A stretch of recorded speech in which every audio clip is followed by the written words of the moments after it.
Good morning mayam Sana Laiba Manipur ngasi date 13 July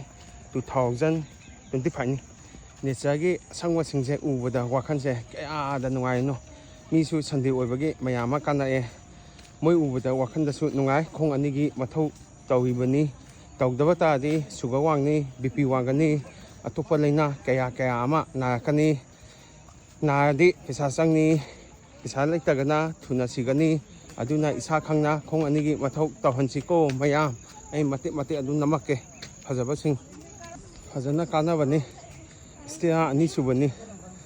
ai kasulage amu mate adu namakke asangwa singse ubada wakhanse kayada nungaino naha kayama sister bro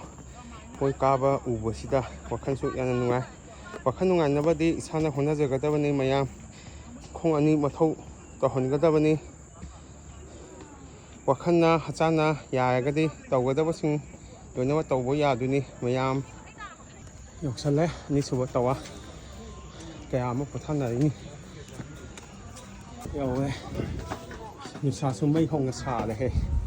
ada fajarino sana leba manipurse mayam nomagi hasan sanjen tawchi hasan phana laisi nungsi chanana laisi afaba chinja chasi kangle pakna yaifare nusadi mai honga sare ayuk pung manga makhadagi saba hobuni kayama kana risni